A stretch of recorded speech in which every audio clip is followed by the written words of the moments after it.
একটা নারী সৌন্দর্য দেখিয়ে টাইট ফিটিং পোশাক পরিধান করে বুকের উপরে ওড়না না দিয়ে যখন সমাজে চলাফেরা করবে, রাস্তায় চলাফেরা করবে, প্রাইভেট কোচিং এর মধ্যে যাবে, কলেজে গিয়ে যখন ফ্যাশন এভাবে চলাফেরা করবে, তখন একটা যুবক যতই ভালো থাকার চেষ্টা করুক না কেন, যেমনি ভাবে এখানে যদি এক ফোঁটা মধু ঢেলে দেন, ওখানে আপনি শতবার চিল্লায় যদি বলেন ও পিঁপড়া তুমি ওই মধুর মধ্যে লাইগো না, পিঁপড়াকে 1000 বার বললেও পিঁপড়া কথা শুনবে কিনা? কথা বলেন, শুনবে নাকি? শুনবে না।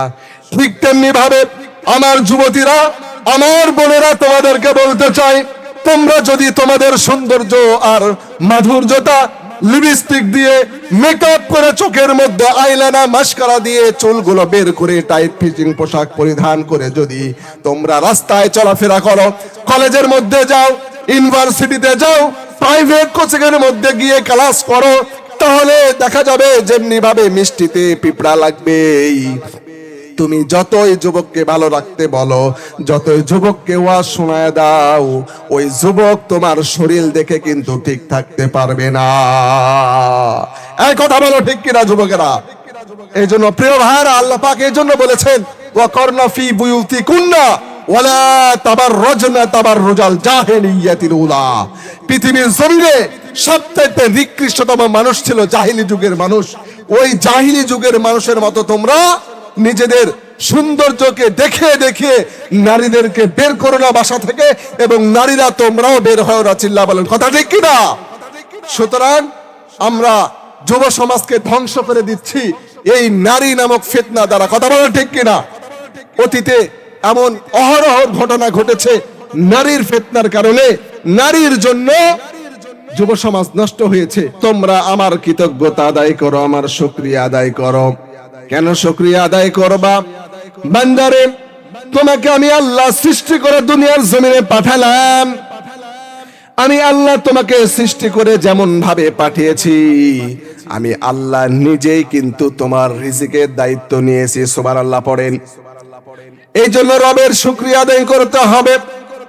ওগো রহমান তুমি মেহেরবান, প্রশংসা শুধু তোমারই। কথা বলেন ঠিক কিনা? ওগো রহমান তুমি মেহেরবান, প্রশংসা শুধু তোমারই।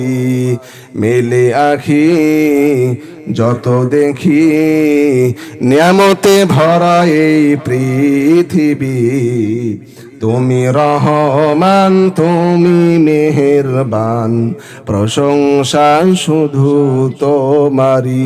চিল্লা বলেন মারহাবা। আমার ভাইরা, এই জন্য রব্বুল আমিন জানাই দিলেন, বান্দারে শোনো শোনো, আমি আল্লাহ তোমাদেরকে নিয়ামত দান করলাম, আমি আল্লাহ তোমাদের রিজিকের দায়িত্ব গ্রহণ করে নিলাম। বান্দা, যদি তোমরা আমার রিজিক পেতে চাও, তাহলে বেশি নয়, মাত্র দিনে 5 বার আমার মেসেজের উত্তর দাও। মুয়াজ্জিন সাহেব প্রত্যেক দিন 5 বার রবের পক্ষ থেকে আমাকে আপনাকে ডাকেন। ওই ডাকে যদি আমি আপনি সাড়া দিয়ে আল্লাহর মেসেজের ফিডব্যাকটা প্রতিদিন যথা সময়ে দিতে পারি, আমার আল্লাহ জানায় দিলেন, বান্দারে দুনিয়ার জমিনে রিজিকের পেরেশানি তো থাকবে না, থাকবে নাই। আমি আল্লাহর হুকুম মানার কারণে বান্দা তোমার দুনিয়ার জমিনের সকল পেরেশানি আমি আল্লাহ তোমার দূর করে দেব। আমার বন্ধুগণ, এজন্য আল্লাহর হুকুম মেনে আমাদেরকে দৈনন্দিন 5 ওয়াক্ত নামাজ পড়তে হবে। পারবো তো ইনশাআল্লাহ? আল্লাহ পাক এই নামাজের মাধ্যমে আল্লাহর জিকির করতে বলেছেন, আল্লাহর স্মরণ করতে বলেছেন। আমার ভাইরা, আজকের যুব সমাজ, আমাদের প্রিয় ভাইরা নষ্ট হয়ে যায় এই যে সালাত সহ আল্লাহর হুকুম যেগুলো আমাদের জন্য দেয়া হয়েছে, আল্লাহর নীতিমালা আইন কানুন যেগুলো আমাদেরকে মান্য করতে বলা হয়েছে, এই আল্লাহর আইন থেকে মুখ ফিরিয়ে নেওয়া। জিকির শব্দের আরেকটা অর্থ হলো আল্লাহর আইন। সুবহানাল্লাহ পড়েন।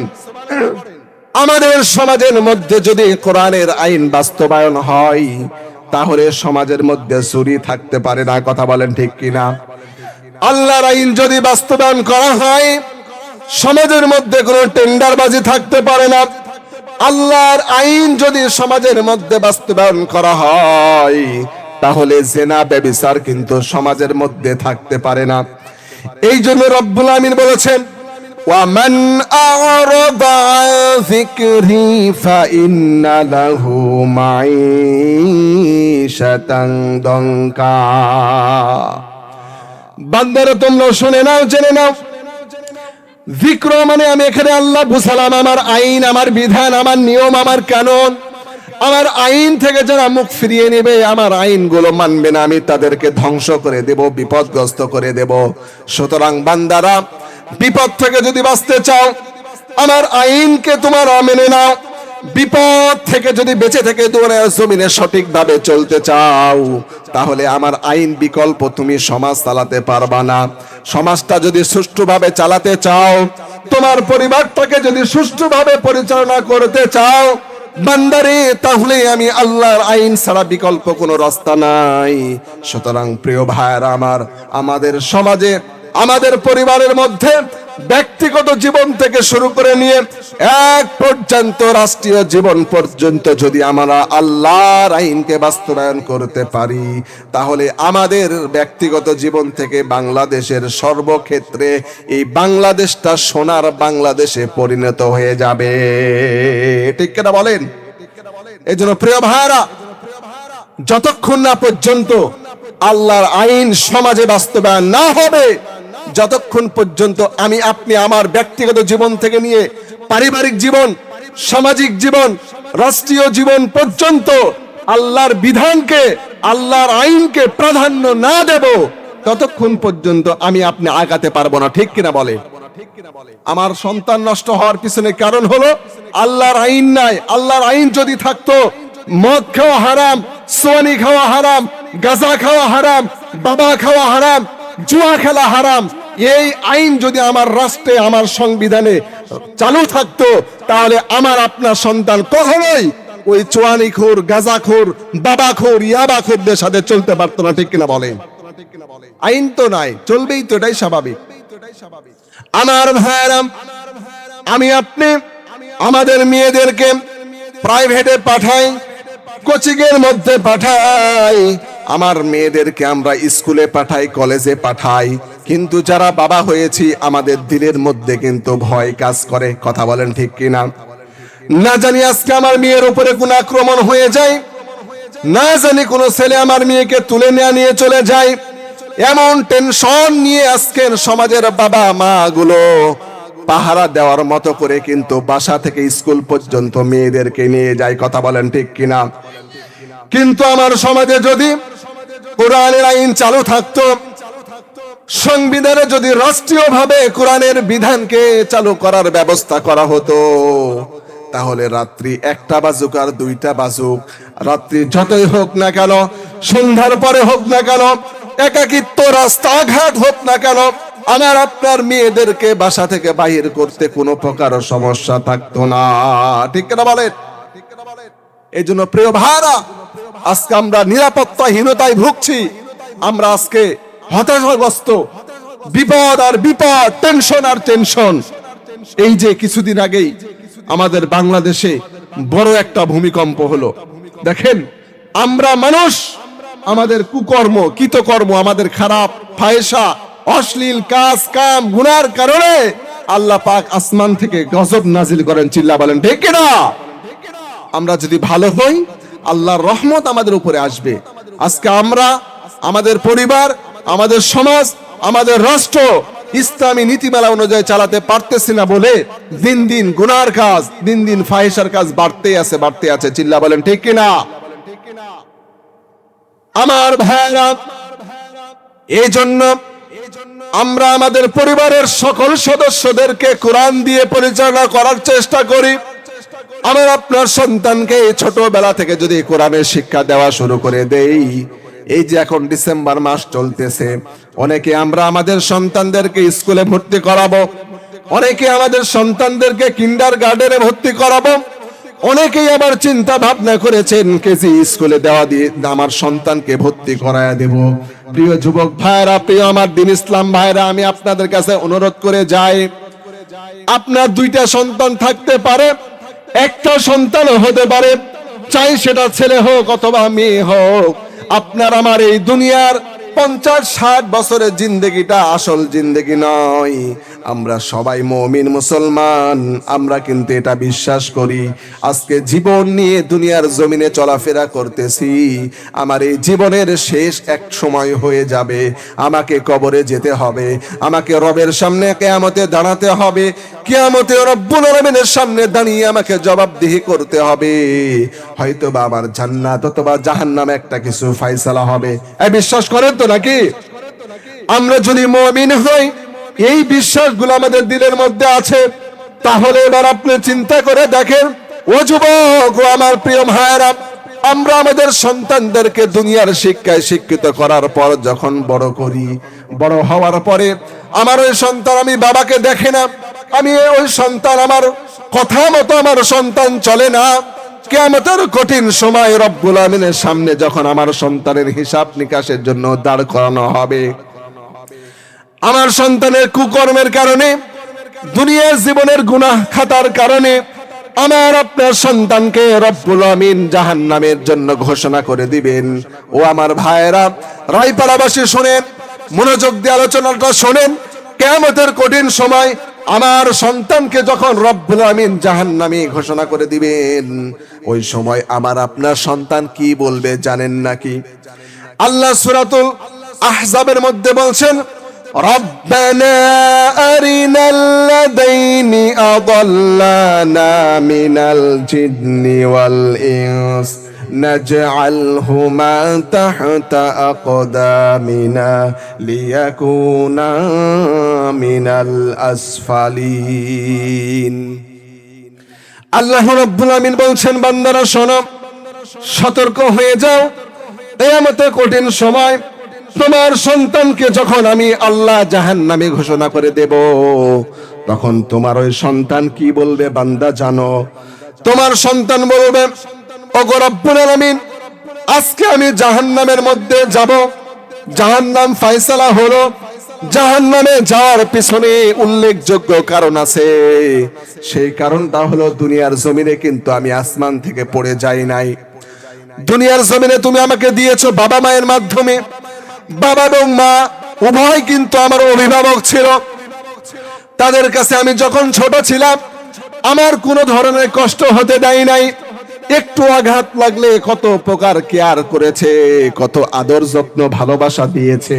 ওগো রব্বুল আলামিন, আমি যখন একটু বড় হলাম, আমার বাবা মা আমাকে সুন্দর স্কুলে দিল, ভালো পড়াশোনা করার জন্য দামি দামি প্রাইভেট কোচিং এ ভর্তি করালো, আমি যেন যুগশ্রেষ্ঠ শিক্ষিত হতে পারি, বড় চাকরিজীবী হতে পারি, সরকারি ভালো পজিশনে থাকতে পারি। এই জন্য আমার বাবা মা লক্ষ লক্ষ কোটি কোটি টাকা খরচ করেছে আমার শিক্ষার জন্য। দেশের শিক্ষা হবে না, বিদেশে পাঠানোর জন্য অনেক মেহনত করেছে, ভালো ভালো ডিগ্রি অর্জন করিয়েছে, বড় সরকারি চাকরিজীবী বানাইছে। ওগো রব্বুল আলামিন, আমার ওই অভিভাবক বাবা মা আমাকে ভালো কেয়ার করে বড় সম্মানী বানিয়েছিল, কিন্তু আজকে আমি জাহান্নামী।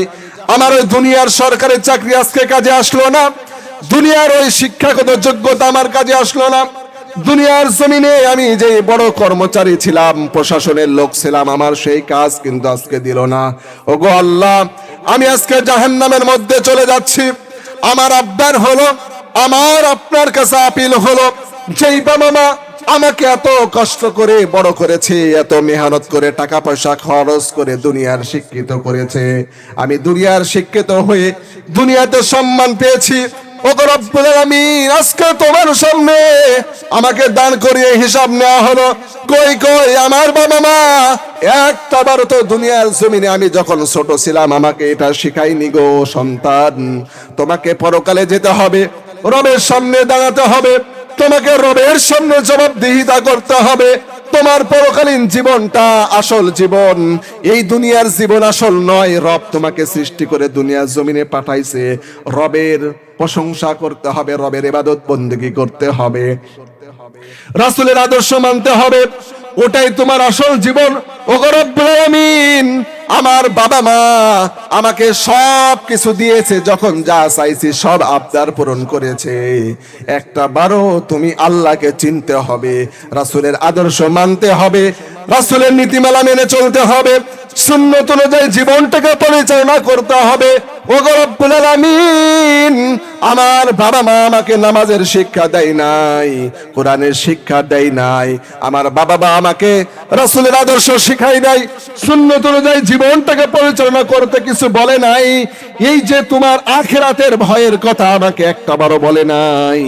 এগুলো না শেখানোর জন্য, কোরআনের প্রতিষ্ঠানে না দেওয়ার জন্য, তুমি রব তোমাকে না চেনার কারণে আজকে আমি জাহান্নামে যাই। ওগো রব্বুল আমিন, আমার কথা হলো, আমার আবদার হলো যে বাবা মায়ের ভুলের কারণে আজকে আমি জাহান্নামে যাচ্ছি। ওই বাবা মাকে আজকে কিয়ামতের কঠিন সময় আমার সামনে নিয়ে এসে দাও। নাজালহুমা তাহতা আকদামিনা, আল্লাহ বলছেন বান্দারা শোনো, ওই সময় তোমার সন্তানের কথা শুনে আমি তোমাদেরকে বাবা মাকে সামনে নিয়ে এসে দেব। তোমার সন্তান তোমার বাবা বুকের উপরে লাথি দিয়ে, বুকের উপরে পাড়ি দিয়ে জাহান্নামে যাবে। এরপরে আমি আল্লাহ বান্দা তোমাকেও জাহান্নামে দেব। চিন্তা করা যায়? প্রিয় ভাইরা, খেয়াল করে দেখেন, আমরা আমাদের সন্তানদেরকে আজকে দুনিয়ার পিছনে লেলিয়ে দিয়ে, দুনিয়ার শিক্ষা, দুনিয়ার টাকা, দুনিয়ার সম্পদ, দুনিয়ার ক্ষমতার, দুনিয়ার চাকরির জন্য আমার আপনার সন্তানের পিছনে কত মেহনত, কত শ্রম, কত টাকা ব্যয় করতেছি, অথচ একটাবারও ভাবছি না ওই সন্তানই যখন দুনিয়াতে ইসলামের শিক্ষা না থাকার কারণে, কোরআনের শিক্ষা না থাকার কারণে আপনার আমার সেই সন্তান কিয়ামতে জাহান্নামী হবে, তো ওই সন্তান একাই জাহান্নামে যাবে না, আমি আপনি বাবা আমাদেরকেও নিয়ে, আমি আপনি মা আমাদেরকে নিয়েই জাহান্নামে যাবে। চিল্লা বলেন নাউজুবিল্লাহ। সুতরাং প্রিয় ভাইরা, আপনাদেরকে বলবো, আমি আপনি দুনিয়ার শিক্ষায় শিক্ষিত করি, কোনো প্রবলেম নাই, দুনিয়ার অনার্স, মাস্টার্স, ডক্টরেট সবকিছু করান, ডাক্তার বানান, ইঞ্জিনিয়ার বানান, কোনো সমস্যা নাই, কিন্তু আমার আপনার সন্তান যেন ইসলাম বিমুখ না হয়ে যায়। আপনার সন্তানের মধ্যে যেন কোরআনের শিক্ষা থাকে, রাসূলের আদর্শ শিক্ষা থাকে, রাসূলের ভালোবাসা, মহাব্বত তার দিলের মধ্যে থাকে।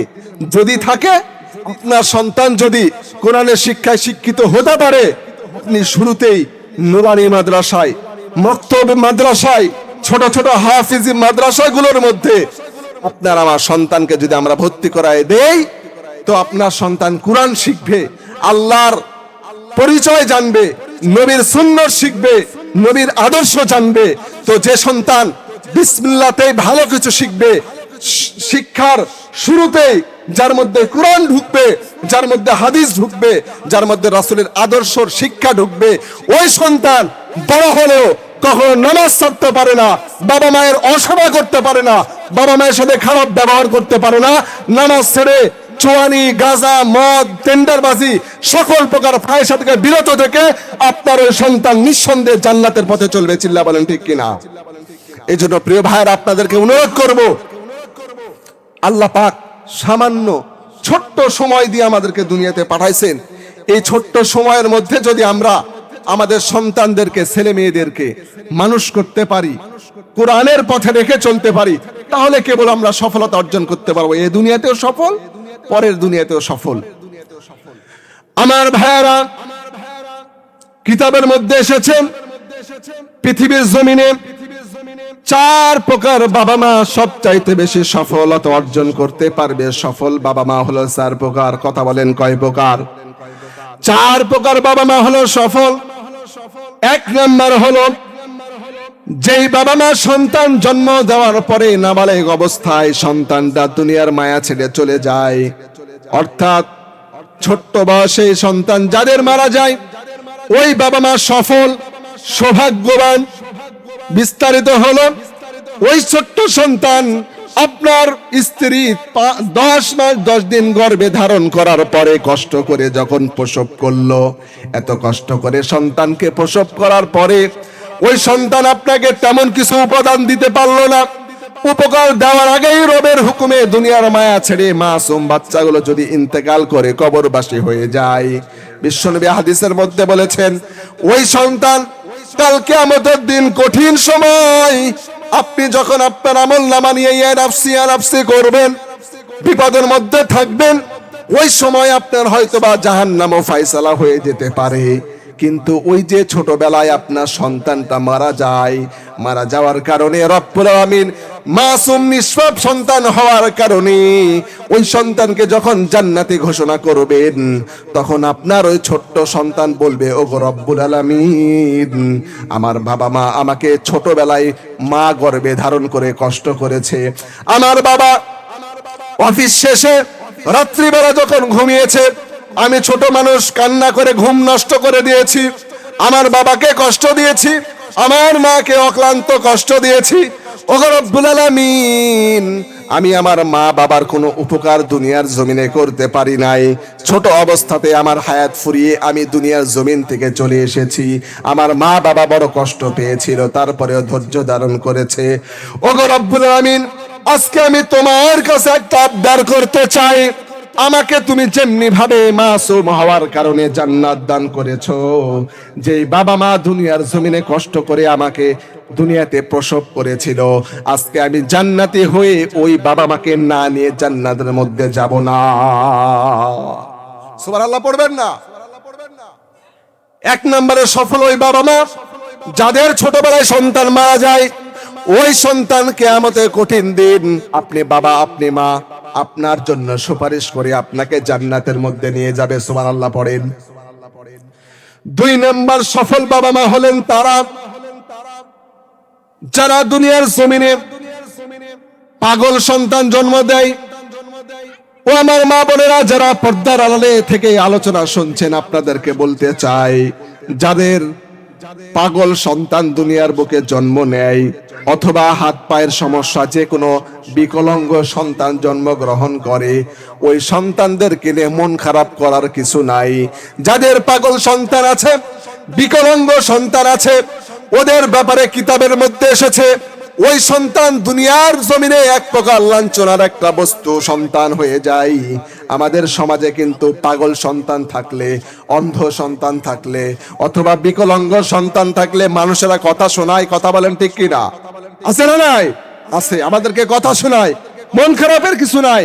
যাদের পাগল, বিকলাঙ্গ অথবা প্রতিবন্ধী সন্তান আছে, ওদের জন্য সুখবর হলো কিয়ামতে কঠিন সময় আল্লাহ পাক যখন ওই পাগলের তো কোনো হিসাব নিকাশ নাই, পাগলের তো কোনো জাহান্নামের ফয়সালা নাই, ও নিষ্পাপ একরকম, এজন্য আল্লাহ পাক তাকে জান্নাতি ঘোষণা করবেন। তো ও যখন জান্নাতি ঘোষণা হবে আল্লাহর সামনে, তখন বলবে রব্বুল আলামিন, আমার বাবা মা দুনিয়ার জমিনে আমার জন্য অনেক কষ্ট পেয়েছে, আমি পাগল থাকার কারণে মানুষেরা অনেক কথা শুনিয়েছে, আমাকে কষ্ট করে বাবা মা মানুষ করেছে, আমি তাদের কোনো উপকার দিতে পারিনি, সুতরাং আজকে আমি একা জান্নাতে যাব না, আমার ওই কষ্টর শিকার কারণে মা এবং বাবাকে আমি জান্নাতে আমার সাথে নিয়ে যাব। চিল্লা বলেন সুবহানাল্লাহ। সম্মানিত ভাইরা, যারা দাঁড়িয়ে আছি মেয়ের বাড়িতে একটু বসে যাই, যারা আশেপাশে আছি সামিয়ারের নিচে এসে বসে যাই। তাহলে আমরা আলোচনা শুনছিলাম পৃথিবীর জমিনে চার প্রকার বাবা মা সবচেয়ে বেশি সফল, লাভবান। সুবহানাল্লাহ পড়বেন না? দ্বিতীয় নাম্বার আমরা শুনলাম যারা বিকলাঙ্গ সন্তান জন্ম দেবে তাদের জন্য সুখবর আছে, কিয়ামতে কঠিন সময় তাদের সন্তানের উসিলায় তারা জান্নাতে যাওয়ার একটা সুযোগ পাবে। এরপরে তৃতীয় নাম্বার হলো আমার ভাইয়েরা, যেই সকল বাবা মা সন্তান জন্ম দেওয়ার পর সন্তানকে কোরআনুল কারীমের হাফেজ বানাবে, আলেম বানাবে। সুবহানাল্লাহ পড়েন। যারা সন্তানদেরকে হাফেজ বানাবে, যারা সন্তানদেরকে আলেম বানাবে, আলেম এবং হাফেজ সন্তানদের বাবা মা যখন কিয়ামতের দিন বিপদের মধ্যে থাকবে, কঠিন সময়, আপনার সন্তান যদি হাফেজে কোরআন হয়, এরপরে যদি সে কোরআন অনুযায়ী আমল করতে পারে, আলেমের দিন হয়, আর আপনার সন্তান যদি কোরআনের নীতিমালা অনুযায়ী আমল করে চলতে পারে, কিয়ামতের দিন কঠিন সময় রব্বুল আমিন যখন আপনার সন্তানকে জান্নাতে ঘোষণা করবেন, তখন আপনার সন্তান কিন্তু একাই জান্নাতের মধ্যে যাবে না। সন্তান বলবে, রব্বুল আলামিন আমাকে আমার বাবা হাফেজ বানিয়েছিলেন, আমাকে যখন মাদ্রাসায় ভর্তি করিয়ে দেন, তখন এলাকার মানুষ কিন্তু আমার বাবাকে অনেক কথা বলেছিল। আমার বাবাকে জানিয়েছে, আরে তোমার সন্তানকে কেন মাদ্রাসার মধ্যে ভর্তি করাইলাম? মাদ্রাসাতে তো ভর্তি করালে আদায় করে বেড়াবে, বিভিন্ন ভাবে ভিক্ষা করে চলবে, কি এমন শিক্ষায় দুনিয়ার কোনো শিক্ষা তার মধ্যে থাকবে না? ভবিষ্যতে কি করে সংসার চালাবে? বিভিন্ন ধরনের কটূক্তিমূলক কথা বলে, এই বলে কিনা কথা বলেন, বিভিন্ন ধরনের কটূক্তিমূলক কথা শোনার পর আমার বাবা কিন্তু মন খারাপ করে নাই। ওগো রব্বুল আলামিন, আমার মাকে পাড়ার মহিলারা অনেক কথা বলেছে, কেন তোমার সন্তানকে মাদ্রাসায় দিলাম? মাদ্রাসায় দিলে শিক্ষকরা মারধর করে, শিক্ষকরা বিভিন্ন ভাবে আদায় করতে নিয়ে যায়, মাদ্রাসার শিক্ষা ভালো নয়, মাদ্রাসাতে শিক্ষা দিলে ভবিষ্যতে কি করে খাবে? এই যে বিভিন্ন কথাবার্তা বলে, এভাবে কথা শুনে শুনে আমার মায়ের অনেক সময় মন খারাপ হয়ে যেত। ওগো রব্বুল আলামিন, যে বাবা মা এত কথা শুনে এত শ্রম দিয়ে পরিশ্রম করে আমাকে মাদ্রাসায় নিয়েছে, শুধু তাই নয়, আমাকে মাদ্রাসায় দেওয়ার কারণে বাসা থেকে দূরে রেখে এসেছে, মায়ের বড় কষ্ট হয়, আমার সন্তান আমার কাছে নাই, আমার সন্তান দূরে আছে, বড় কষ্ট পেয়েছে। ওগো রব্বুল আলামিন, আজকে কিয়ামতের কঠিন সময় যেই মা যেই বাবা দুনিয়ার জমিনে আমার জন্য কষ্ট মুজাহাদা করেছে, আমার জন্য লাঞ্ছনা শুনেছে, আমার জন্য অনেক মেহনত করে মাদ্রাসায় পড়াইয়া হাফেজে কোরআন বানিয়েছে, আলেমে দ্বীন বানিয়েছে, ওগো রব্বুল আলামিন, আজকে আমি বান্দা ওই বাবা মাকে ছাড়া জান্নাতের মধ্যে যেতে পারবো না। সুবহানাল্লাহ পড়বেন না? তাহলে আমরা জানতে পারলাম আল্লাহ পাক তৃতীয় নাম্বার সফল বাবা মার ব্যাপারে রাসূল হাদিসে ঘোষণা দিয়েছেন, যাদের সন্তানদেরকে আমরা হাফেজ আলেম বানাতে পারবো, ওই সকল বাবা মাকে আল্লাহ পাক হাফেজ আলেমের উসিলা করেই কিয়ামতে জান্নাতে ঘোষণা করবেন। চিল্লা বলেন সুবহানাল্লাহ। সম্মানিত ভাইরা, একটা জীবনের ক্যালকুলেশন বলি, শুনেন ভাই, যারা আমরা দাঁড়িয়ে আছি মেহেরবান করে বসে যায়। জীবনের ক্যালকুলেশন কি জানেন? ভালো করে খেয়াল করেন। আমি আপনি দুনিয়ার জমিনে কয় বছর বাঁচবো? 50, 60, 70, এটাই তো নাকি বলেন? এটাই আমাদের জীবনের আয়ু। 50-60 বছর বাঁচার মধ্যে কি হয় দেখেন জীবনের ক্যালকুলেশনটা। আমরা শিক্ষাগত যোগ্যতা অর্জন করে আমরা 25 বছরের আশেপাশে বিবাহ করি, 35 বছরের আশেপাশে আমাদের বাচ্চা ছেলে মেয়ে হয়ে যায়, হওয়ার পরে আমাদের সন্তানদেরকে আমরা স্কুলে পড়াই, বিভিন্ন প্রতিষ্ঠানে পড়ায় বড় করি। তো আমার আপনার বয়স যখন 40, তো দেখা যাবে আমার সন্তানের বয়স 15, মানে সে এসএসসি পাস করবে, এমন একটা সময় আসবে। আমার আপনার বয়স যখন 50 হবে, তো আমার সন্তানের পড়ালেখা মোটামুটি শেষ, ওকে কেবল একটা চাকরিতে আমরা ঢুকালাম বা চাকরি পাইলো। ভালো করে খেয়াল করেন, মনোযোগ দেন, বুঝেন। 50 বছর বয়স, আমার আর শরীর খুব একটা চলে না, আমার বাচ্চা আমার সন্তান কেবল চাকরি পাইছে। তো আমার সন্তান চাকরি পাওয়ার পরে হয়তো বা ইনকাম করে, বাবা সন্তানটা যদি ভালো হয় তাহলে আপনি বাবা আপনাকে দেখবে, আপনার খরচ দেবে, আপনাকে ভালোভাবে খাওয়াবে, এই কাজগুলো করবে। কথা বলেন ঠিক কিনা? করার পরে আপনি সর্বোচ্চ 50 থেকে 60 বছর, 10টা বছর বাঁচলেন, ওই 10 বছর আপনার সন্তানের ইনকাম খাইলেন। কথা বলেন ঠিক কিনা? মনে করেন তাই হলো। 10 বছর পরে আপনার বয়স 60, আপনার শরীর চলে না, আপনি মনে করেন কথার কথা মারা গেলেন। মারা যাওয়ার পরে আপনার সন্তান কি করবে? মসজিদের ইমাম সাহেবকে ডাকবে, মাদ্রাসার হুজুরকে ডাকবে, কোরআন খতম করে পড়ে দাফন টাফন দিয়ে দিবে। 3 দিন পরে একটা আপনার সন্তান মিলাদ দিবে, এরপরে 40 দিনে 40 খাওয়াবে। তারপরে দেখা যাবে আপনার সন্তান আস্তে আস্তে আপনাকে ভুলে যাবে। বাস্তবতা কিনা বলেন, কথা বলেন। আপনার সন্তান আপনাকে ভুলে যাবে, আর কোনো খবর থাকবে না। এখন আপনার সন্তানকে দুনিয়ার শিক্ষায় শিক্ষিত করার কারণে আপনার সন্তান ঠিক মতো নামাজ পড়ে না, সৎ কাজ করে না, খালি গুনার কাজ করে, নামাজ পড়ে না, বিভিন্ন ফাহিশা কাজ করে। ওই যে স্কুল কলেজে পড়িয়ে ওই লাইনে চালাইছেন, আপনার সন্তান দুনিয়ার লাইনে চলতেছে, আখিরাতকে ভুলে গেছে।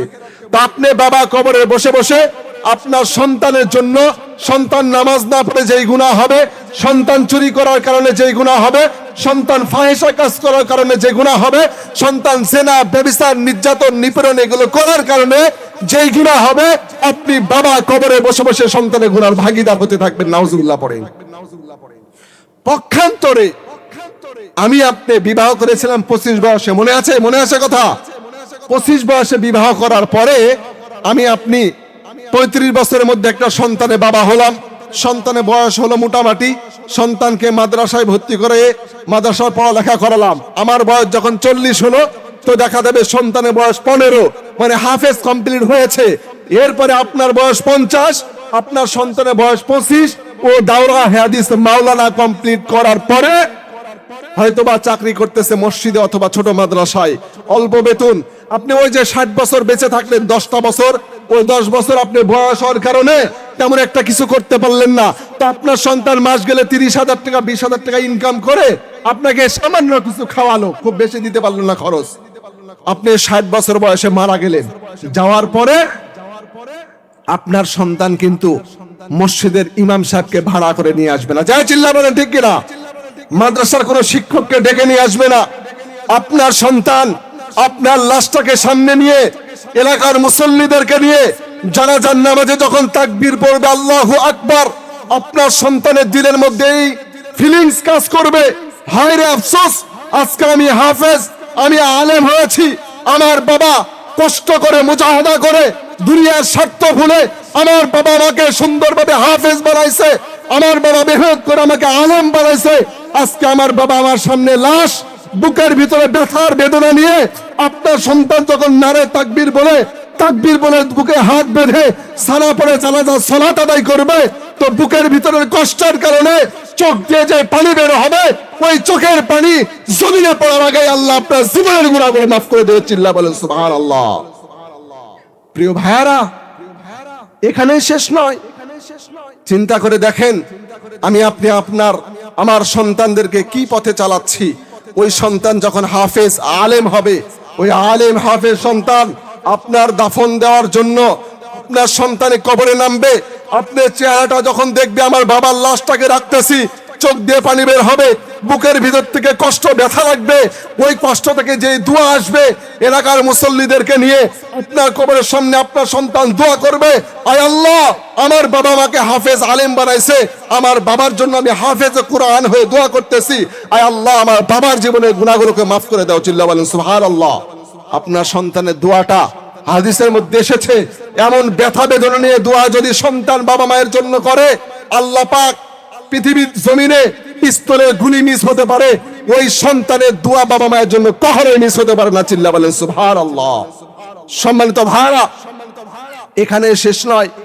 আপনার সন্তান দুনিয়াতে আপনাকে কবর দিয়ে চলে আসবে, দেখবেন হুজুরেরা কখনো 3 দিন পরে বাড়িতে মিলাদ দেয় না, 40 দিন পরে বাড়িতে 40 খাওয়ায় না। হুজুরেরা বুঝে ওই 40 খাওয়া এলাকার মানুষকে দাওয়াত দিয়ে ওই নুন কম হবে, হাতে একটু গোস্ত কম পাবে, কথা শোনাবে, টাকা খরচ করে এলাকার মানুষদেরকে খাওয়ায় খুব একটা লাভ হয় না। হুজুরের এটা বুঝে নিজের দিল থেকে আল্লাহর কাছে বাবা মায়ের জন্য যে দোয়াটা করবে, ওটাই বেশি কাজে দিবে। ঠিক কিনা বলেন? আপনার সন্তান আলেম বানাইছেন, হাফেজ বানাইছেন, এই জন্য আপনার সন্তান কিন্তু আপনার জন্য দোয়া করবে, কোরআন তেলাওয়াত করবে, নামাজ পড়বে, ভালো ভালো কাজ করবে। আপনার সন্তান অন্যকে কোরআন শিখাবে, আপনার সন্তান মুসল্লিদেরকে নামাজ শিখাবে। এই যে আমলের ভালো কাজগুলো করবে, আপনি বাবা, আপনি মা, আপনার সন্তানকে হাফেজ আলেম বানানোর কারণে ওই সন্তান দুনিয়ার জমিনে যত প্রকার নেক আমল করবে, ভালো কাজ করবে, সবগুলোর সওয়াব আল্লাহ আপনাকে কবরের মধ্যে দিবে। চিল্লা বলেন সুবহানাল্লাহ। এই সুবহানাল্লাহ তো হবে না ভাই, চিল্লা বলেন সুবহানাল্লাহ। সম্মানিত ভাইরা, এই জন্য দুনিয়ার জমিনে 3য় নম্বরে সফল সার্থকতা অর্জনকারী বাবা মা হলেন তারা যারা তার সন্তানকে কোরআনের হাফেজ আলেমে দ্বীন বানাইছে। চিল্লা বলেন সুবহানাল্লাহ। পারবো আমরা আমাদের এক একটা সন্তানকে হাফেজ আলেম বানাতে পারবো ইনশাআল্লাহ? দেখেন, এখানে অনেক মুরব্বি কেরাম আছেন, আপনাদের হয়তোবা সন্তানদেরকে হাফেজি লাইনে পড়ানোর মতো আর সুযোগ নাই, অনেকেরই আছে এমন। তো আমি আপনাদের কাছে আবদার করব, দাবি করব, আপনার সন্তান না থাকতে পারে, আপনার নাতি আছে, আছে না নাই? আছে। আপনারা একটা পরিবারের সদস্যদেরকে হাফেজ বানান, আলেম বানান। এখন আগের মতো ওই গ্রামাঞ্চলে মাদ্রাসা আদায় করে করে বেড়ায়, প্রতিদিন এই করে সেই করে, পড়ার উন্নতি নাই এমন না। এখন প্রত্যেকটা প্রতিষ্ঠান কিন্তু আধুনিক হয়েছে, কথা বলেন ঠিক কিনা? আধুনিক নিয়মে জেনারেল এবং আরবি ইসলামিক শিক্ষার সমন্বয়ে ম্যাক্সিমাম মাদ্রাসাগুলো, ঠিক কিনা বলেন? আমি কি করেছি, আমার মাদ্রাসাতে আমি জেনারেল যেমন ভাবে রেখেছি, মাদ্রাসার পড়াশোনাও রেখেছি। আমি নিজেও অনার্স মাস্টার্স করেছি, আলিয়া মাদ্রাসাতে মাদ্রাসা বোর্ডে পরীক্ষা দিয়ে কামিল ফাজিল করেছি, এদিকে দাওরা হাদিস ইফতা মুফতি সবই করেছি আলহামদুলিল্লাহ। তো এখন আধুনিক যুগে উভয়টার সমন্বয়ে পড়াশোনা হয়। সুতরাং প্রিয় ভাইয়ের, আমি বলবো প্রত্যেকেই যদি নিজ নিজ ফ্যামিলি থেকে একটা করে সন্তানদেরকে কোরআনের হাফেজ বানাতে পারেন, আপনি দুনিয়াতে খুব একটা উপকার পান আর না পান, পরকালীন জীবনটা আপনার জন্য সফল, চিল্লা বলেন ঠিক কিনা? এরপরেও রাসূল বলেছেন, খায়রুকুম মান তাআল্লামাল কুরআনা ওয়া আল্লামা। ও উম্মত শোনো, পৃথিবীর মধ্যে সবচাইতে শ্রেষ্ঠ ব্যক্তিত্ব তারা যারা নিজেরা কোরআন শিখে এবং অপরকে শিক্ষা দেয়, চিল্লা বলেন সুবহানাল্লাহ। তার মানে হলো আপনার সন্তান কোরআন শিখলে, হাফেজ হলে, আলেম হলে, সে অন্যকে শিখাবে, সে হলো পৃথিবীর মধ্যে সবচাইতে রাসূলের ভাষ্য মোতাবেক শ্রেষ্ঠ এবং দামি, চিল্লা বলেন সুবহানাল্লাহ। আমার ভাইরা, এই জন্য রব্বুল আলামিন আমাদেরকে দুনিয়ার এই সামান্য হায়াত দিয়ে দুনিয়ার জমিনে পাঠিয়েছেন। আল্লাহ কিন্তু বারবার আমাদেরকে সতর্ক করে বলেছেন, বান্দা এই যে সামান্য হায়াত দিলাম, এই হায়াতটা কিন্তু আমি তোমাকে পরীক্ষা করার জন্য দিয়েছি।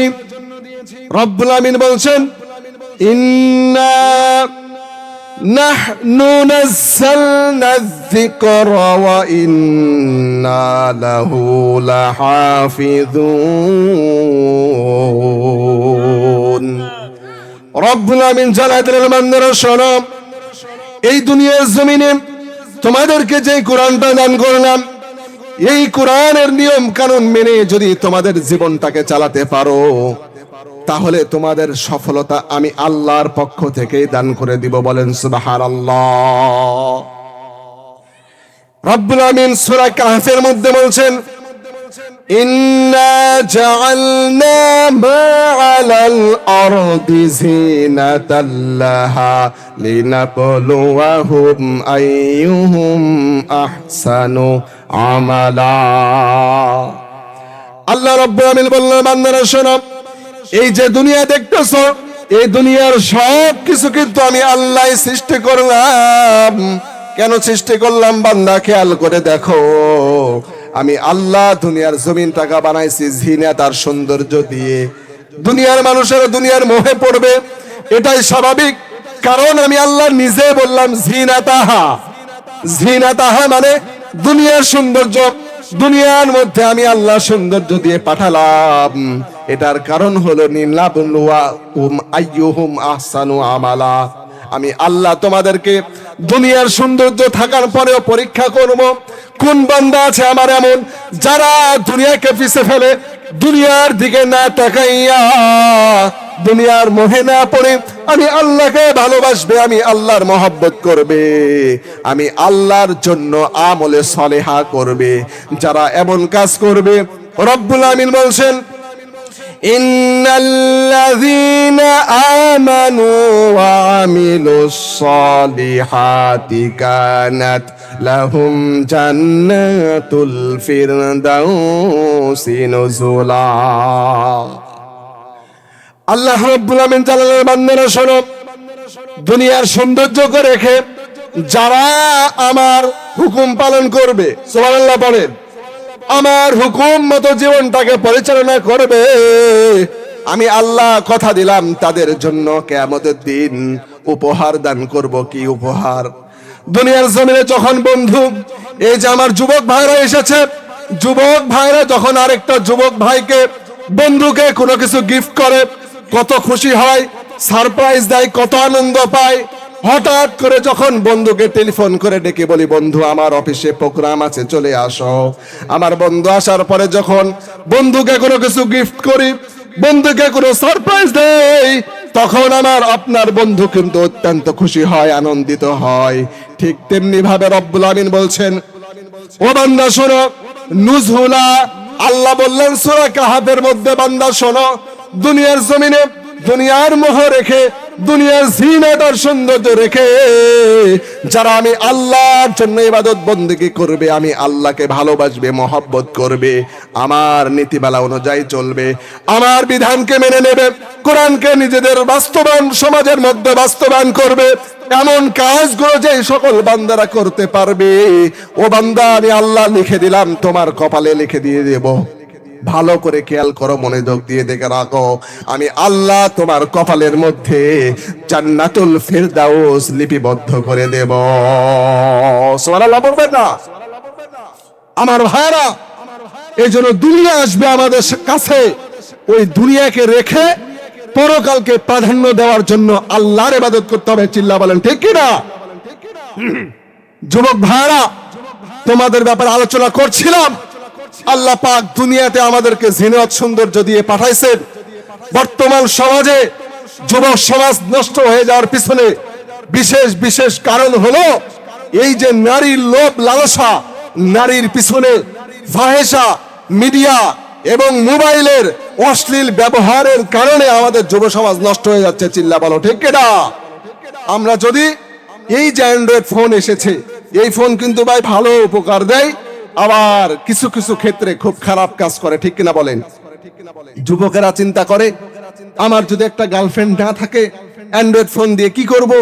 আমার গার্লফ্রেন্ডের সাথে চ্যাটিং করতে হবে, ফেসবুকে আননোন নাম্বার থেকে কল দিয়ে, ফেসবুকে মেয়ের আইডি পাইলেই নক দিয়ে দেয়, না জানি কোনো বান্ধবী হয়ে যায় কিনা, বন্ধুর সাথে কথা বলে, দোস্ত একটা মাল পাইছি, রুম একটা ঠিক কর। এই যুবকেরা ঠিক কিনা বলো? এইভাবে যুব সমাজ নষ্ট হয়ে যাচ্ছে। আর এটার পিছনে কারণ কি? ওই যে আমরা যখন রাস্তাঘাটে চলাফেরা করি, রাস্তায় চলার সময় দেখি যে আমার আপনার সন্তানেরা যখন বাসা থেকে মেয়েদেরকে সৌন্দর্য রূপ দেখিয়ে দেখিয়ে টাইট ফিটিং পোশাক পরিয়ে, লিপস্টিক দিয়ে মেকআপ করে সৌন্দর্য ফুটিয়ে রাস্তায় মেয়েরা চলাফেরা করে, তখনই কিন্তু আমার সোনার দেশের সোনার যুবকেরা ওই মেয়েকে দেখে চোখ টিপি মারে। কথা বলো ঠিক কিনা? ওই যুবকেরা ওই নারীকে দেখে মনের মধ্যে খারাপ চিন্তা ভাবনা করে, তাদের ফাহেসা কাজে লিপ্ত হতে হয়, আস্তে আস্তে লাইন করে প্রেম করে পার্কে নিয়ে যায়, পর্দা কাদের নিয়ে যে খারাপ কাজে লিপ্ত হয়। চিল্লা বলো ঠিক কিনা?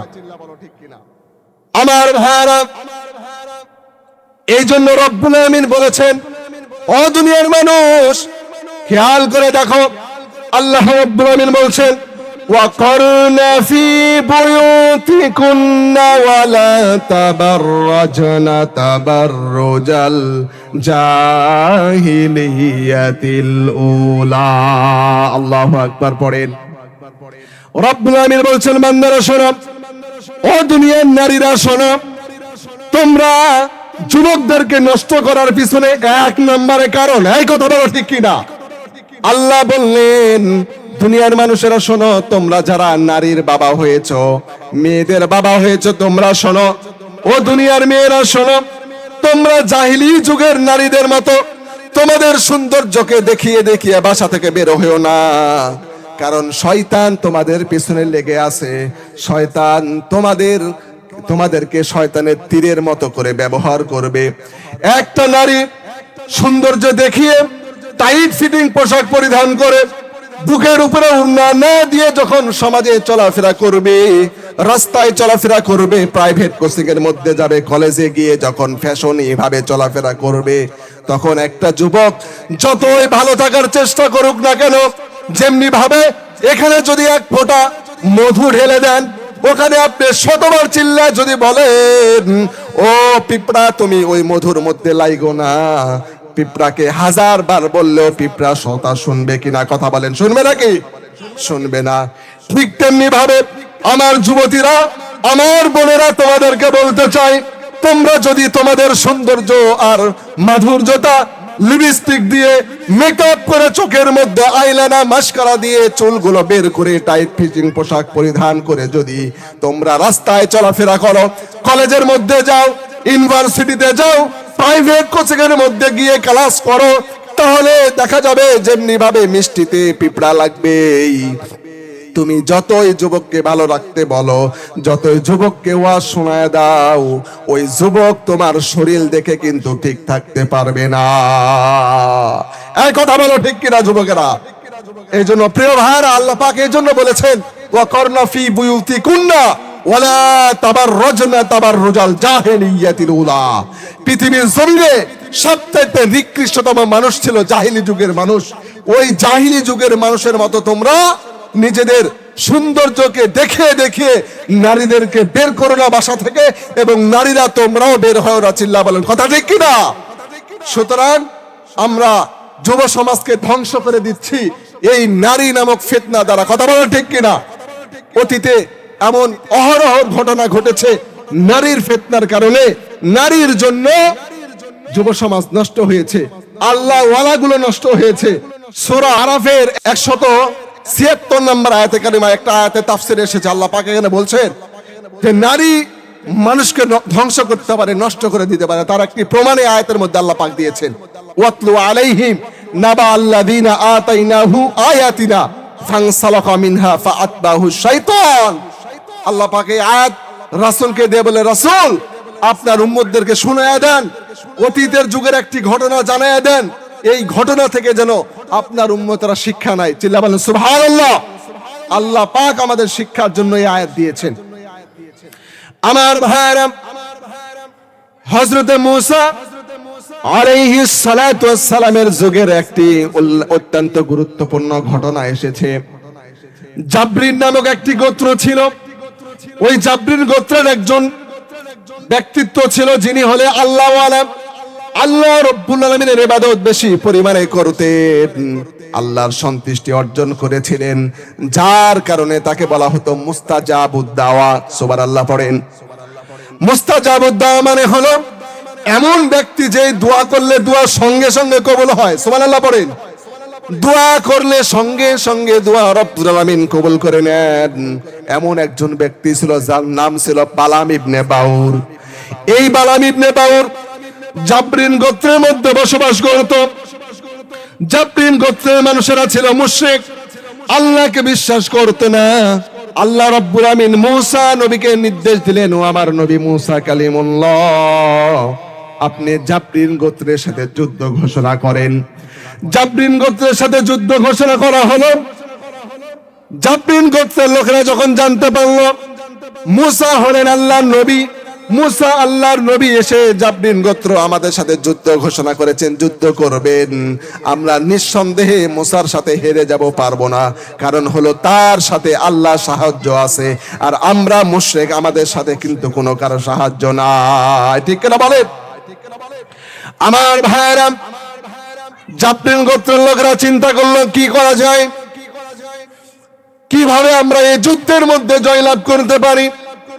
এমন চিন্তা ভাবনা নিয়ে জাবরিন গোত্রের লোকেরা তারা পরামর্শের মধ্যে, মিটিং এর মধ্যে বসে গেল। জাবরিন গোত্রের নেতারা পরামর্শ করলো, আমাদের সমাজে একজন মানুষ আছে যার নাম হলো বালাম ইবনে বাউর। এই বালাম ইবনে বাউর এমন একজন ব্যক্তিত্ব, সে যদি রব্বুল আমিনের কাছে দোয়া করেন তাহলে আল্লাহ তার দোয়াটাকে কবুল করে নেয়। আমরা বালাম ইবনে বাউরের কাছে যাই, যাওয়ার পরে তাকে বলি, বালাম তুমি আমাদের জন্য একটু দোয়া করে দাও, মূসা নবী যেন আমাদের সাথে পরাজয় লাভ করে আর আমরা যেন মূসার বিরুদ্ধে জয় লাভ করি, এই দোয়াটা রবের কাছে করে দাও। তোমার জবান দিয়ে যদি দোয়াটা হয় তাহলে আল্লাহ দোয়াটা কিন্তু কবুল করে নিবে। আমার ভাইরা, গভীর মনোযোগ। জাবরিন গোত্রের নেতারা সবাই বালাম ইবনে বাউরের দরবারে চলে গেলেন। দরবারে যাওয়ার পরে তাকে বললেন, ও বালাম, আমরা বড় বিপদে পড়ে তোমার কাছে এসেছি।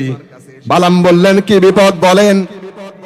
বালাম ইবনে বাউরকে বলা হলো, মূসা নবী আমাদের সাথে যুদ্ধ করতে আসতেছেন, আমরা যদি মূসার সাথে যুদ্ধ লিপ্ত হয়ে যাই নিঃসন্দেহে আমরা কিন্তু পরাজয় লাভ করব, আমরা হেরে যাব, জিততে পারবো না। আমরা বেঁচে থাকতে চাই। আপনার কাছে আমাদের আবদান হলো, আপনি যেহেতু দোয়া করলে এই দোয়া কবুল হয়ে যায়, এই জন্য আপনাকে আল্লাহর কাছে দোয়া করতে হবে আমরা যেন জাবরিন গোত্রের মানুষেরা মুসার পক্ষে জয়লাভ করি, মুসার বিপক্ষে জয়লাভ করি, মুসা আমাদের সাথে হেরে যায়। বালাম ইবনে বাউর চিন্তা করে দেখলেন, মুসা হলেন আল্লাহর নবী, আল্লাহর নবীর বিরুদ্ধে যদি আমি বালাম দোয়া করি তাহলে আমি কিন্তু ধ্বংস হয়ে যাব, আমি এই দোয়াটা করতে পারবো না। বারবার রিকোয়েস্ট করার পরেও বালাম ইবনে বাউর কিন্তু রাজি হলেন না। জাবরিন গোত্রের ব্যক্তিত্ব নেতারা সবাই ফেরত আসলেন এবং চিন্তা করলেন, আবার মিটিং বসায়া দিলেন। মিটিং করার পরে চিন্তা করলেন কি করা যায়। অনেক চিন্তা ভাবনা করে তারা সিদ্ধান্ত নিল, বালাম ইবনে বাউরের স্ত্রীর কাছে আমরা কিছু উপহার আর উপঢৌকন নিয়ে যাব, গিফট নিয়ে যাব। কারণ মহিলা মানুষের মন হলো নরম, মহিলা মানুষকে যদি সামান্য কিছু গিফট দেওয়া হয় তারা খুশি হয়ে যায়। আমরা কিছু সোনা দানা নিয়ে যাই, টাকা পয়সা নিয়ে যাই। এগুলো নিয়ে যাওয়ার পরে যদি বালাম ইবনে বাউরের স্ত্রীকে রাজি করাতে পারি যে তোমার স্বামীকে তুমি এই দোয়ার ব্যাপারে রাজি করাবা, তাহলে কাজ হতে পারে। এক পর্যায়ে সংক্ষিপ্ত করে বলতেছি, আমার ভাইরা ওরাই প্রবাসী শুনে নেন, জেনে রাখেন আল্লাহ রাব্বুল আলামিন মেয়েদের মাধ্যমে কেমনে ধ্বংস করেন খেয়াল করেন। বালাম ইবনে বাউরের স্ত্রীর কাছে জাবরিন গোত্রের নেতারা চলে গেলেন। চলে যাওয়ার পরে বিভিন্ন কিছু উপহার গিফট দিলেন, সোনা দানা গয়নাগুলো গিফট দেওয়ার পরে বালামের স্ত্রীকে বললেন, আপনার স্বামীকে একটা বিষয়ে রাজি করাতে হবে। কি বিষয়?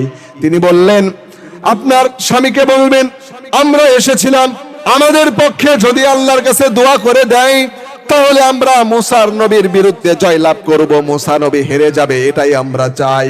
বালাম ইবনে বাউর রাজি হয়নি, আপনি তার স্ত্রী হয়ে তাকে রাজি করায় দেন।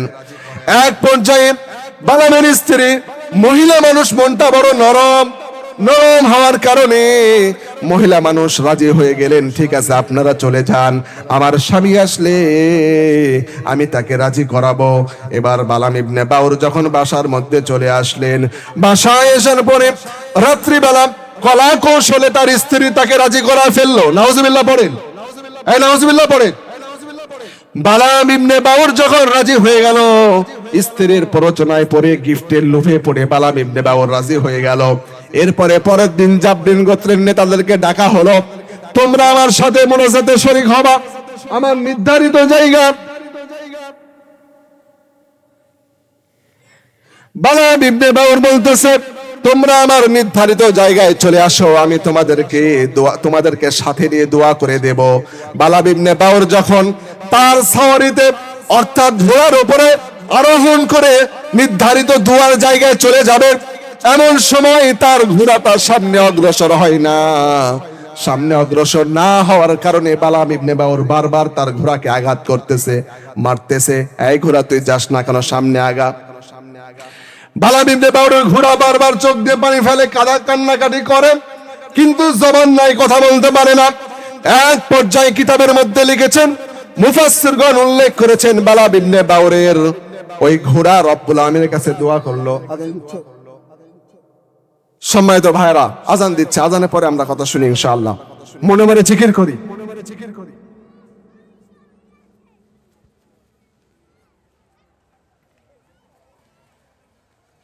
কই আমি তো নামতেছে না, কেউ আসতেছে না বলে আমি কি মাইক ছাড়া দেব? আমার ভাইরা 10 মিনিটের মধ্যে আজান হয়ে যাবে, নামাজও হবে, শেষ করে দেয়। এইবার বালাম ইবনে বাউর যখন সামনে অগ্রসর হচ্ছেন, তার ঘোড়াটা কিন্তু যাচ্ছে না, ঘোড়া খালি কান্না করতেছে। বালাম ইবনে বাউর বারবার প্রহার করতেছেন, মারছেন। মারার পরে ওই ঘোড়া বিরক্ত হয়ে, কষ্ট পেয়ে রব্বুল আমিনের কাছে দোয়া করলেন, ওগো আল্লাহ, আমাকে তোমার এই বালাম বান্দা বুঝতেছে না, বারবার মারতেছে, আমি কেন সামনে অগ্রসর হই না? এই বালাম যখন তার দুয়ার নির্ধারিত স্থানে যাবে, তোমার কাছে হাত তুলে দোয়া করলে তো বালাম ধ্বংস হয়ে যাবে। কারণ আল্লাহর নবীর বিরুদ্ধে যেই ব্যক্তি দোয়া করে, কথা বলে, সে কখনো আর মুমিন থাকতে পারে না, ভালো থাকতে পারে না, সে ধ্বংস হয়ে যাবে। ভলিউম একটু বাড়ায় দেন। এই জন্য তোমার পক্ষ থেকে হাজার হাজার ফেরেশতা আমার সামনে দাঁড়িয়ে আছে। ফেরেশতাদেরকে ওভার করে আমি ঘোড়া যেতে পারি না। ওগো আল্লাহ, তোমার বালামের চোখটা, দিলের চোখটা তো অন্ধ হয়ে গেছে, সে দেখতে পারে না। আমার ভাইয়েরা, লম্বা আলোচনা, এক পর্যায়ে বালাম ইবনে বাউর তার নির্ধারিত স্থানে চলে গেলেন। যখন হাত তুলে রব্বুল আলামিনের কাছে দোয়া করবেন, মুসা নবীর বিরুদ্ধে দোয়া করা শুরু করে দিবেন, ওই সময় আল্লাহর কারিশমা, যেহেতু জবানের মালিক কিন্তু আল্লাহ, আল্লাহ রব্বুল আলামিনের জবানের হুকুমে আল্লাহ তার জিহ্বাটাকে পরিবর্তন করে দিলেন। বালাম ইবনে বাউর বারবার হাত তুলে বলতেছে, ওগো আল্লাহ, মুসা নবীকে পরাজয় হেরিয়ে দাও আর জাবরিন গোত্রকে জয়লাভ করিয়ে দাও।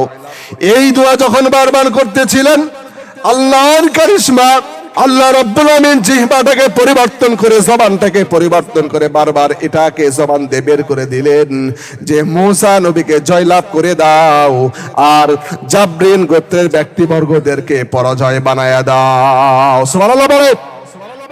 আমার ভাইয়েরা, আমার টুডা পয়েন্ট হলো, মহিলাদের জন্য মানুষ ধ্বংস হয়। দেখেন, প্রথমত জাবরিন গোত্রের মানুষেরা তার স্ত্রীকে রিকোয়েস্ট করে বালাম ইবনে বাউরকে ধ্বংস করে দিল। কুরআনুল কারীমের মধ্যে এসেছে এলহাস মানে হলো কুকুরের মতো জিহ্বাটা, তার বালাম ইবনে বাউরের জিহ্বাটা জবান থেকে কুকুরের মতো বের হয়ে গেল। নাউজুবিল্লাহ পড়েন। আমার ভাইয়েরা, এবার জাবরিন গোত্রের মানুষেরা বলল, তাহলে আমরা এখন কি করব? তুমি তো দোয়া উল্টা করে দিয়েছো। এবার বলতেছে, ও নেত্র, শোনো শোনো, আমি যেহেতু তোমাদের পক্ষে কোনো দোয়া করতে পারলাম না, আমি তো বদদোয়া করে ফেললাম, উল্টা দোয়া করে ফেললাম, এটা আমার করার কিছু ছিল না। তবে তোমরা যুদ্ধে জয়লাভ করতে পারো একটা কারণ শুনলে আমি একটা পদ্ধতি বলে দেই। এই পদ্ধতি অনুযায়ী যদি তোমরা কাজ করতে পারো, তাহলে তোমরা জয়লাভ করতে পারবা। আমার ভাইয়েরা, জাবরিন গোত্রের লোকেরা বলল, কি পদ্ধতি বলে দাও। এবার বালাম ইবনে বাউর জানায়া দিলেন, ও আমার গোত্রের মানুষেরা, ও জাবরিন গোত্রের নেতারা, শুনে রাখো, জেনে রাখো, তোমরা বাসায় যাওয়ার পর তোমাদের যাদের ঘরের মধ্যে সুন্দরী মেয়ে আছে, যাদের ঘরের মধ্যে সুন্দরী স্ত্রী আছে, তাদেরকে তোমরা সুন্দরভাবে সাজিয়ে হাত পোশাক পরিয়ে দাও, যেন তাদের আকর্ষণে, জাবরিন গোত্রের মানুষের স্ত্রী এবং মেয়েদের আকর্ষণে মুসা নবী ওই যে ফেরাউনের কাছে তার বনী ইসরাইলের মানুষেরা বন্দী ছিল, বন্দী ব্যক্তিরা যখন তোমাদের সামনে আসবে, তোমাদের নারীদেরকে দেখবে, তখন তাদের যৌন চাহিদা চলে আসবে। আর তোমাদের নারীদেরকে উলঙ্গ অবস্থায় দেখে, সৌন্দর্য দেখে থেকে তোমাদের নারীদের সাথে মুসা নবীর দলের লোকেরা যখন জিনার কাজে লিপ্ত হয়ে যাবে, তখন অটোমেটিকলি আল্লাহর পক্ষ থেকে গজব নাজিল হয়ে যায়। নাউজুবিল্লাহ পড়ে। প্রিয় ভাইরা, সংক্ষিপ্ত সারাংশ কথা হলো এই, জাবরিন গোত্রের লোকেরা তাদের মেয়েদেরকে, তাদের স্ত্রীদেরকে হাফ পোশাক, শর্ট পোশাক, টাইট ফিটিং পোশাক পরিয়ে, মেকআপ শেকআপ করে ওই মুসা আলাইহিস সালামের বনী ইসরাইলের লোকদের কাছে পাঠায় দিল। পাঠায় দেওয়ার পরে বিভিন্ন সুবাদে মহিলাদের সাথে মুসা নবীর বনী ইসরাইলের লোকেরা জিনার কাজে লিপ্ত হওয়ার কারণে আল্লাহ পাক তাদের উপরে গজব নাজিল করলো। চিল্লা বলেন নাউজুবিল্লাহ। দেখুন, আমার কথা বলার উদ্দেশ্য ছিল এই নারীদের ফিতনার কারণে মুসা নবীর অনুসারীরা পর্যন্ত ধ্বংস হয়েছে। কথা বলেন ঠিক কিনা? আমাদের যুব সমাজ আজকে ধ্বংস হওয়ার পিছনে কারণ হলো নারী সমাজ। নারীদেরকে যদি আমরা ঘরের মধ্যে, পর্দার মধ্যে রাখতে পারি, ইসলামের ছায়াতলে রাখতে পারি, তাহলে নারীরাও ভালো থাকবে, আমাদের যুব সমাজের ধ্বংস থেকে বেঁচে যাবে। কথা বলেন ঠিক কিনা?